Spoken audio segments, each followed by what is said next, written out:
Hello big boss റിവ്യൂവിന്റെ മറ്റൊരു എപ്പിസോഡിലേക്ക് എല്ലാവർക്കും സ്വാഗതം. കുറച്ച് ഗ്യാപ്പ് വന്നു, ഒരു 2-3 എപ്പിസോഡ് ഗ്യാപ്പായി പോയി. ടൈം കിട്ടിയില്ല ഗൈസ്, എന്താ ചെയ്യുക. പിന്നെ നമ്മൾ കഴിഞ്ഞ വീക്ക് പറഞ്ഞത് മിഡ് വീക്ക് എവിക്ഷനിലെ പ്രത്യേകത പറ്റിയാണ്. അല്ലെങ്കിൽ മിഡ് വീക്ക് എവിക്ഷൻ എങ്ങനെ മിഡ് വീക്ക് സസ്പെൻഷൻ എന്നുള്ളതിനെ പറ്റിയാണ് പറഞ്ഞുകൊണ്ടിരുന്നത്. ഈ ചിരിക്കാണ് കാരണം വേറെ ഒന്നുമില്ല, ക്യാമറയുടെ ബാക്കിലാണ് ഇരിപ്പുണ്ട്. അയാളുടെ ഇരുന്നുകൊണ്ട് ഭയങ്കര നമ്മളെ കളിയാക്കുന്നുണ്ട്. ഓക്കെ, അപ്പോൾ മിഡ് വീക്ക് എവിക്ഷൻ എന്നുള്ളത് മിഡ് വീക്ക് സസ്പെൻഷനായി. അതിൻ്റെ 3 ടാസ്കും കഴിഞ്ഞു. ലാസ്റ്റ് ടാസ്കിന് തൊട്ട് മുന്നേ തന്നെ അനീഷ് ഏറ്റവും ഡൗൺ ആയിരുന്നു, ഏറ്റവും താഴെയായിരുന്നു, ഏറ്റവും താഴത്തെ പൊസിഷൻ അനീഷ് ശാരീരികമായിരുന്നു. അപ്പോൾ ബിഗ് ബോസ് തന്ത്രപരമായിട്ട് അടുത്ത ടാസ്ക് ഇൻഡിവിജ്വലി കളിക്കാൻ വേണ്ടി കൊടുത്തു. അതായത് ഈ മിഡ് വീക്ക് എവിക്ഷനിൽ വന്നിട്ടുള്ള ആൾക്കാരെ വെച്ച് തന്നെ അവർ തന്നെ കളിക്കാൻ പറഞ്ഞു, സഹായിക്ക് കളിക്കാൻ പറ്റില്ല എന്ന് പറഞ്ഞു. അപ്പോഴേ അനീഷ് അവരെല്ലാം അല്ലെ അനീഷാണ് ലാസ്റ്റ് നല്ലോണം സ്കോർ ചെയ്തു. അനീഷ് സെൽഫായിട്ട് കളിച്ച് നല്ല സ്പീഡിൽ ചെയ്തു. അതായത് മറ്റുള്ളവരുടെ കോയിൻ സ്നാച്ച് ചെയ്യാന്നുള്ളതായിരുന്നു പറഞ്ഞിരുന്നത്. അപ്പോൾ അനീഷ് ടാർഗറ്റ് ചെയ്ത് ഒനിയലിനായിരുന്നു. അങ്ങനെ ഒനിയലിന്റെ പോയിന്റ്സ് കുറഞ്ഞു. ഒനിയലും ഷാരിക കെ ബി അവർ രണ്ടുപേരും ഡെഡ് സോണിലോട്ട് പോയി. 2 ദിവസം അവർ അതെ സീനിലുണ്ടായിരുന്നില്ല. പിന്നെ ആ സമയത്ത് വേറെ പ്രത്യേകിച്ച് ആ എപ്പിസോഡിൽ വേറെ പ്രത്യേകിച്ച് പ്രശ്നങ്ങൾ അങ്ങനെയുള്ള അടിമകളൊന്നും ഇല്ലായിരുന്നു. പിന്നെ ഈ മിഡ് വീക്ക് എവിക്ഷൻ ഇവര് എവിക്ഷൻ എന്ന് പറഞ്ഞിട്ട് സസ്പെൻഷൻ ആക്കിയില്ലേ. അപ്പം ഇതിലിപ്പം അനീഷ് പോകുന്ന ഉദ്ദേശിച്ചായിരിക്കും സസ്പെൻഷൻ ആക്കി വെച്ചത്. എന്നിട്ട് ഇവര് രണ്ടുപേരും പോയി.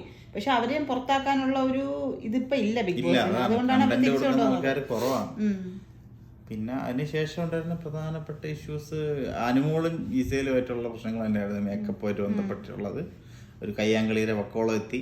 ഒരു ഫിസിക്കൽ അസോൾട്ടിന്റെ സാധ്യതകളൊക്കെ ഉണ്ടായിരുന്നു. പക്ഷെ ആരും അങ്ങനെ ക്ലെയിം ചെയ്യാനും പോയില്ല. അതങ്ങനെ പോയി. എന്നാലും അത് ഇത്തിരി ഓവറായിരുന്നു. ക്ലെയിം ചെയ്ത് തിരിച്ചായിരുന്നു ചിലപ്പോൾ അത് ക്ലെയിം ചെയ്ത് അത് അങ്ങനെ ക്ലെയിം ചെയ്യാൻ പോയില്ല. എടുത്ത് കളഞ്ഞു. പിന്നെ എന്താ പറയുക, ജയിൽ ടാസ്ക് ഉണ്ടായിരുന്നു. ജയിൽ ടാസ്ക് ഇത്തവണ ജയിലിൽ പോയി ഇറങ്ങിയായിരുന്നു. രേണു സുധി, കലാഭവൻ സരിക, നെവിൻ അവരായിരുന്നു പോയത്. അവർക്ക് ടാസ്ക് കൊടുത്തിട്ടുണ്ടായിരുന്നു. അതൊക്കെ നോർമലി ആയിട്ട് പോയതിൽ പ്രത്യേകിച്ചൊന്നും സീരിയസ് ആയിട്ടൊന്നും പറയാനൊന്നുമില്ലായിരുന്നു. നോർമൽ എപ്പിസോഡായിട്ട് പോയി. പിന്നെ ലാലേട്ടൻ വന്ന ഫസ്റ്റ് സാറ്റർഡേ എപ്പിസോഡ് അതിൽ എവിക്ഷൻ ആയിരുന്നു. ആരും പ്രതീക്ഷിക്കാതെ RJ ബിൻസി പോലും പ്രതീക്ഷിച്ചില്ല. ഭയങ്കര പ്രശ്നങ്ങളിലാണ് ബിൻസി. അങ്ങനെ ബിൻസിക്ക് നല്ല വിഷമം ഉണ്ടായിരുന്നു. പക്ഷെ ബിൻസി കുറച്ചുകൂടി നിൽക്കാനുള്ള ബിൻസിനെ തിരിച്ചു കൊണ്ടുവരും ചാൻസ് കുറവാണ്. അങ്ങനെ ഔട്ടായി പോയി ആരും അങ്ങനെ ഒരു വൈൽഡ് കാർഡ് എൻട്രി പോലെ കൊണ്ടുവരാൻ ചാൻസ് ഉണ്ട് ബിൻസിനെ. തോന്നുന്നില്ല. കാരണം പുറത്തിറങ്ങി ഇന്റർവ്യൂ ഒക്കെ കൊടുത്തു തുടങ്ങിയല്ലോ. ബിൻസിയുടെ ഇന്റർവ്യൂ വന്നായിരുന്നു. ചാൻസ് ഇല്ല. പക്ഷെ അവിടെ ഉള്ള മറ്റുള്ളവരെക്കാട്ടിയും കുറച്ചൊക്കെ കണ്ടന്റ് കൊടുത്തോണ്ടിരുന്നായിരുന്നു. നിന്നിരുന്നേ കുറച്ചുകൂടെ കണ്ടന്റ് കിട്ടിയാനായിരുന്നു. അതെ, അങ്ങനെ അത് ഭയങ്കര ഷോക്കായിരുന്നു എല്ലാവരും. പിന്നെ ബിൻസി പോയതില് പിന്നെ അത് കഴിഞ്ഞിട്ട് ഇവരുടെ ഈ സംസാരവും വഴക്കിന്റെ കാര്യങ്ങളൊക്കെ ഡിസ്കസ് ചെയ്തു. അങ്ങോട്ടും ഇങ്ങോട്ടുള്ള പ്രശ്നങ്ങളും കാര്യങ്ങളൊക്കെ പറ്റി ലാലേട്ടൻ പറഞ്ഞു. കുറച്ച് ഹിന്റ് കൊടുത്തിട്ടുണ്ട് എല്ലാവർക്കും. അവർക്ക് അത് മനസ്സിലായെന്നുള്ളതാണ് ഇനി അറിയാം. അനീഷിന്റെ പ്രത്യേകിച്ച് അനീഷ് ഇങ്ങനെ കണ്ടിന്യൂസ് ആയിട്ട് സംസാരിക്കുന്ന കാര്യങ്ങളൊക്കെ പറ്റിയൊക്കെ അത് പുറത്തു പോകുന്നത് നല്ല രീതിയിലല്ല. പിന്നെ ശരത്തിന്റെ ഓവർ ഷൗട്ടിങ് അതിനെ പറ്റിയൊക്കെ എല്ലാവർക്കും ഓരോ ചെറിയ നല്ല ഹിന്റ് കൊടുത്തിട്ടുണ്ട്. ജിസേലിന് നല്ലൊരു ഈ സാധനങ്ങൾ എടുക്കരുത്, അല്ലെങ്കിൽ ജിസേലിനെ വീഡിയോ കാണിച്ചു കൊടുത്തിട്ടുണ്ട്. സാധനങ്ങൾ മിസ്സിങ് ആയി. ബിഗ് ബോസിന്റെ ആൾക്കാരാണ് വന്ന് എടുത്തോണ്ട് പോയത്. അവൾക്ക് ഡൗട്ട് അനുമോളിനെ ചെറിയ ഡൗട്ട് ഉണ്ടായിരുന്നു. അപ്പൊ അതെല്ലാം നെവിന്റെ മോഷണം അതും അതിന് ലാസ്റ്റ് വാണിംഗ് കൊടുത്തത് ഇന്നത്തെ എപ്പിസോഡാണ്. 14 തവണ അവന്റെ അടുത്ത് പറഞ്ഞു. അത് സാധനം എടുക്കാനുള്ള പല കാര്യങ്ങളും എല്ലാ കാര്യങ്ങളും. അപ്പൊ ശരിക്കും ഈ 14 തവണ നമ്മൾ കേൾക്കുന്നുണ്ടോ? ഇതില്ല. അപ്പൊ എന്തോരം കട്ട് ചെയ്തിട്ടാണ് ഇവർ പുറത്ത് വിടുന്നത്. നോർമൽ എങ്ങനെയാണ് മുന്നേ അങ്ങനെയാണ്. നമ്മുടെ ലൈവ് പോലും ഒരു ദിവസം പുറകെ വരുന്നത്. അവര് കട്ട് ചെയ്തിട്ടാണ് ലൈവും വിടുന്നത്. പിന്നെ ലാലേട്ടൻ വന്ന എപ്പിസോഡിൽ 2 ദിവസത്തെ ലൈവ് ഇല്ല. അത് എപ്പോഴും ഇല്ലല്ലോ. അത് ലൈവ് കാണിക്കത്തില്ല. അങ്ങനെ കാര്യങ്ങൾ പോയത്. പിന്നെ ലാസ്റ്റ് എപ്പിസോഡ് പുതിയ ക്യാപ്റ്റനെ തിരഞ്ഞെടുത്തു. നമ്മള് അവരുടെ ടാസ്ക് ഉണ്ടായിരുന്നു. ആര്യനും നമ്മളെ അഭിശ്രീയും. അതൊരു നോർമൽ ടാസ്ക് ആയിരുന്നു. അത് ആര്യനെ ജയിപ്പിക്കാൻ വേണ്ടി ഉണ്ടാക്കിയ ടാസ്ക്. സിമ്പിൾ ടാസ്ക് ആയിപ്പോയി. പിന്നെ അതിൽ പറയുന്നുണ്ട് ഫ്രണ്ടിൽ പോണവർക്ക് ജയിക്കാൻ പാടണം. അപ്പൊ അങ്ങനെ ഒരു ടാസ്ക് എന്തിനാണ് വെച്ച് കൊടുത്തത്? അപ്പൊ അവന് ജയിക്കാനുള്ള ഒരു ഇത് കുറയ്ക്കല്ലേ, കറങ്ങുന്നല്ലേ. അല്ല, ആദ്യത്തെ 3 ഒരുമിച്ചായിരുന്നു സൈക്കിൾ വെച്ചിരുന്നത്. അതെ, പക്ഷെ ഇങ്ങനെ കറങ്ങുന്ന സമയത്ത് അവിക്കുവാണെങ്കിലും മറ്റേ പുറകെ പോകാം. ഇവൻ അങ്ങനെ ഫ്രണ്ടിൽ എന്ന് പറയാം. സ്ട്രൈറ്റ് പോകണമെങ്കിൽ ഫ്രണ്ടിൽ എന്ന് പറയാൻ പറ്റുള്ളൂ. അല്ല, പക്ഷെ 3 ഒരുമിച്ചാണ് ഇങ്ങനെ പൊക്കിയോട്ടത്. ഇതിപ്പോ ഒരെണ്ണം ഇവിടെ ആണെങ്കിൽ ചവിട്ടി സ്പീഡിൽ പോവാം. പക്ഷെ ഇത് മൂന്നും അടുപ്പിച്ചടുപ്പിച്ചാണല്ലോ വെച്ചിരുന്നത്. അതിന്റെ ഒരു ഡിസഡ്വാൻറ്റേജ് അഭിശ്രീക്ക് കിട്ടി. എല്ലാവരും പെർഫോം ചെയ്ത് ആർക്കും പരിഭവങ്ങളൊന്നും ഇല്ലായിരുന്നു. ആരെയും അത് അധികം ബലം പിടിക്കാതെ അല്ലെങ്കിൽ ഫിസിക്കലായിട്ട് ഒരു പ്രശ്നങ്ങളും ചെയ്യാതെ വളരെ ടാക്ടിക്കലായിട്ട് അത് കളിച്ച് ക്യാപ്റ്റനായി. പിന്നെ രേണുസുതിന്റെ ക്ഷമ ആ ഒട്ടും ക്ഷമിക്കാൻ പറ്റാണ്ടിരുന്നു. ഒരാഴ്ച ക്ഷമിക്കാൻ പറ്റായിരുന്ന ആള് ലാലേട്ടൻ വന്ന് ക്ഷമയെ പറ്റി പറഞ്ഞപ്പോ അപ്പ ക്ഷമിച്ചു. അതാണ് ഫേക്ക്നെസ് എന്ന് പറയുന്നത്. ഭയങ്കര ഫേക്കാണ്. അതാണ് എനിക്ക് മനസ്സിലാവാത്തത്. സ്പോട്ടില് എന്ത് വന്നിലും ഞാൻ ക്ഷമിക്കില്ല, എന്റെ ഹൃദയം മുറിഞ്ഞു ശാരിക കുറച്ച് എരിയും പുളിയും കെട്ടി നോക്കിയത് അതും പിടിച്ചു. എന്നിട്ട് പിന്നെ എന്താ വന്ന ദിവസം അല്ലായിരുന്നു, ഒരു 5-6 ദിവസം കഴിഞ്ഞെങ്കിൽ ചിലപ്പോ ആ പറഞ്ഞ വാക്കാന്ന് ക്ഷമിച്ചിരുന്നു. അതെങ്ങനെയാണ്? ആ വാക്ക് അന്നായാലും പിന്നീടായാലും സെയിം മീനിങ് ആണ് അതിന്. അപ്പൊ പിന്നെ അത് പറയേണ്ട കാര്യമില്ല.